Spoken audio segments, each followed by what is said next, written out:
Okay, Assalamualaikum and a very good afternoon to all of you. Today we are going to discuss about taking care of mental health. So first of all, for your information, mental health refers to a person's emotional, psychological and social well-being, and it affects on how we think, feel and behave. So it is just as important as physical health in our daily life. So in this discussion, we will talk about several approaches such as practicing self-care activities, maintaining work-life balance, fostering supportive relationships, engaging in joyful activities, and seeking professional help. And at the end of discussion, we will decide the best approach to maintain good mental health. To start the discussion, from my point of view, I believe that maintaining work-life balance is very important for mental health. It is because I think when we focus too much on work, we will feel more stressed and burnt out. Therefore, I believe that we need to find more time to relax. For example, when we For example, after we done working, we can take a break by watching TV, eat a lot of good foods, and simply have enough time to sleep to recharge our energy. So as a result, we will feel more motivated and calmer. Hence, maintaining a work-life balance help us stay mentally healthy and enjoy our daily life. Do you agree with me? How about you, Farzana? Yes, in my opinion, I think practicing self-care is the best way to take care of our mental health.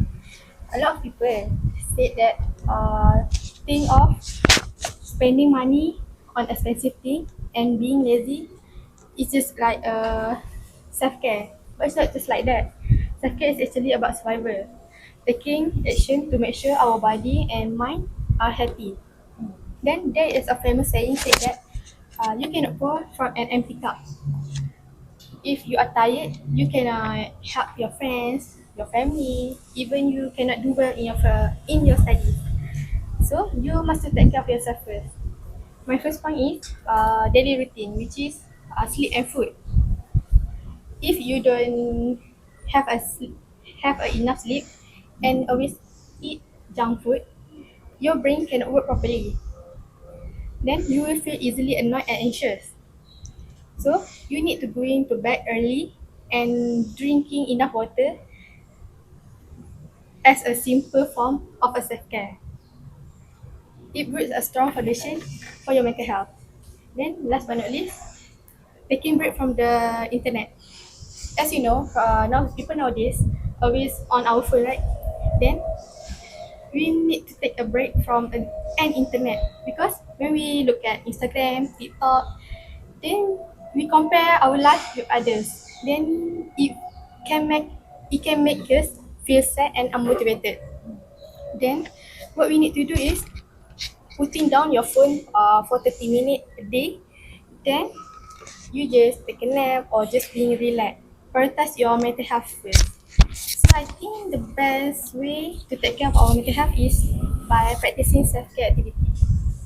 Then what is your opinion, Ifa?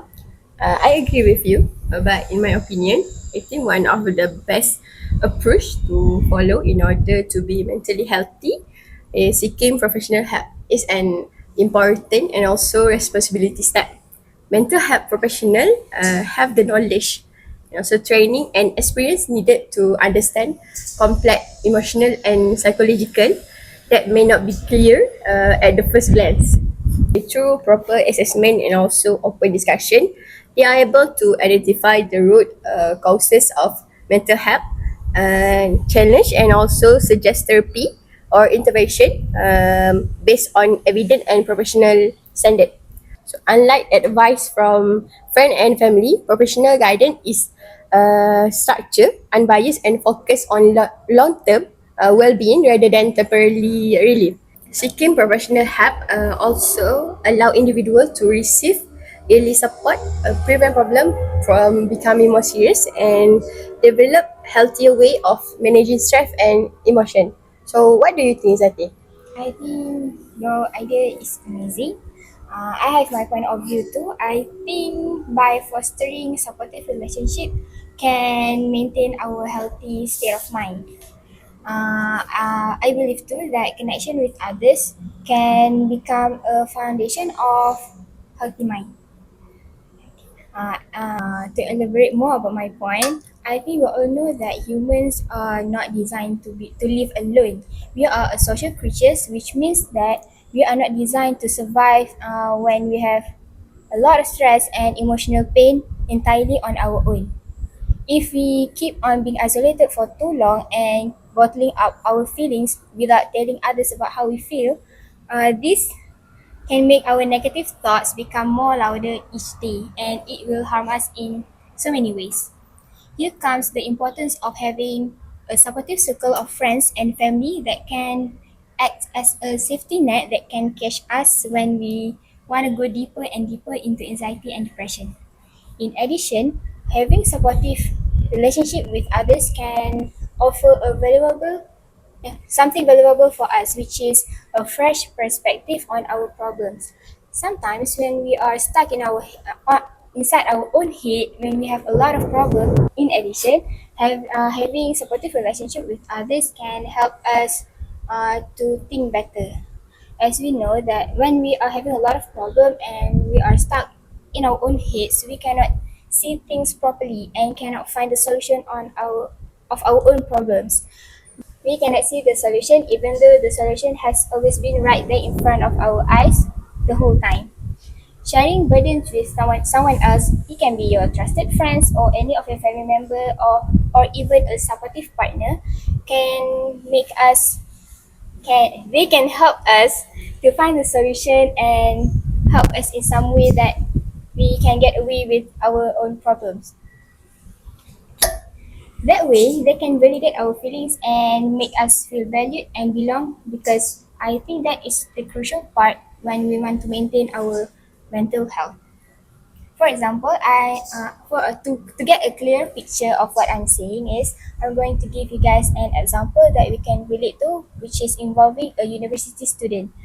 Imagine a student who have a lot of work to do, due to assignment due in maybe a week, 2 weeks, and video recording, class presentation, and not to forget the final exam that will be coming in few weeks more. If the student keep themselves isolated and not telling others about what they feel, what they are going through, they might feel panic and hopeless. Even they don't need a lot of time to vent their feelings, even though even one hour is enough to sit down and have a cup of coffee with a roommate or any of your trusted person in your life can do a lot for a person. The person might just give a simple encouragement and or just simply being a listener can help the person to feel the heavier burdens before will be lighter. In conclusion, I think any every points that you guys mentioned is also as important as what I've mentioned, and because we know that at the end of the day, knowing that you have someone or even a lot of person that can love and support you, can act as a defense mechanism from feeling not from unhealthy state of mind. What do you think, Ida? Actually, you have a great point. After listening to all the explanation, Amy, I think taking care of mental health is very important. Okay. From my point of view, engage in joyful activity also can help us to reduce our stress. When we do activity that like we enjoy, our mind will get a break from a daily pressure or problem. This will help us more relaxed and calm. For example, engage in joyful activities such as listen to music, drawing, or playing a game. This activity allow us to focus on something positive instead of we think about stress. As a result, we feel more happier in a day. Besides that, joyful activities also help us release negative emotions. When we feel stressed or tired, we will doing something we enjoy. It will help us to let out our feelings in a healthy way. This will reduce our stress from building up. Joyful activity also help improve our mood. When we feel happier and more relaxed, we are less likely to feel angry, sad, or overwhelmed. This makes it easier for us to stay positive and emotional stable. Okay, now we can discuss on the best way to manage our mental health. You start first, Ida. I understand that seeking professional help is important, but I don't fully agree that it's always needed for everyone. For some people, talking to friends or family feels more easier and more comfortable, especially at this beginning. Not everyone is ready to talk to a professional. Some people may feel shy, scared, or unsure about sharing their problem with a counselor. In this situation, having someone who listen to support us can already help us feel calmer and less stressed. Professional help also important for serious or long-term problem. However, for everyday stress, supportive relationship can be a good first step. Friends and family are usually around us, so we can talk to them more easily and more often. Besides that, supportive relationships help people feel less alone when we feel uh, when we feel they are support us. We can cope better with stress and handle our emotions in a healthier way. This kind of support helps improve our mental health in a daily life. I think the best way to taking care of our mental health is engage in joyful activity. What do you guys think? I agree with you about seeking professional help might not be the best way that we can do to take care of our mental health because some people is not ready to talk to a stranger you just met, and you need to tell all of your problems, all of your feelings. You might be afraid that they might judge you for some reason, right? So, but for some people, it also costs a lot of money because not everyone can afford to go to a psychiatrist or a psychologist. I know that government also provide this kind of service for us, but it might take a lot of time for us to queue up and wait for our turn. So I think I agree with your idea that engaging in joyful activities might be the best way that we can do to take care of our health, because as a student ourselves, we have a lot of daily pressure, which is doing assignments, exams, and to do our daily activities. If we don't take a break from all of this pressure, we will be burned out, and being burned out is not a good thing because at the end we will not complete any of it. Uh, Doing joyful activities can act as a reset button, and somehow it will release a happy hormone, which is dopamine. And naturally, this hormone can help us to reduce our stress level. For example, I'm going to give the same example that we can all relate to, which is still a student. I think if a person is having too much, they don't need a lot of time to make themselves feel better. One hour is also enough for them to do things they truly enjoy, such as going hiking, or just simply cycling around the campus, because nature helps us the most, I think, for some people. This short escape can help us to do the work better and feel more motivated and refreshed. To conclude this, I think we must have this mindset that taking a break and having fun is not a waste of time, because some people they think that way. I think engaging in joyful activities is the most sustainable way that we can do to take care of our mental health in the long run. What do you guys think? Yeah, I totally agree with you that engaging joyful activity is important for maintaining mental and emotional well-being. One such activity that we can do is painting, which allow us to express our feeling and idea, also creative. Through painting, we can focus on color, shape, and also pattern that helping us to reduce stress. It also encourage mindfulness as attention is fully distract toward the artwork, providing a mental break from daily pressure. In addition, by completing a painting can bring a sense of achievement and also boost our self-confidence. By regularly taking part in activities that can bring joy such as painting, individual can strengthen their mental health and also enhance creativity and enjoy a more balanced and fulfilling life. So what do you think, Fazana? Yes, I strongly agree with you. To me, engaging with joyful activity is the most effective way to take care of our mental health. The main reason is that my previous point about self-care, right? Self-care often feels like a streak because we need to follow the rule, like being disciplined. But when we doing a joyful activity, we do what we love. For example, we play badminton with our friends, we hang out together. It's much easier to keep our mind healthy when we are doing something we actually love rather than just forcing ourselves to follow the rules or the routines. Okay?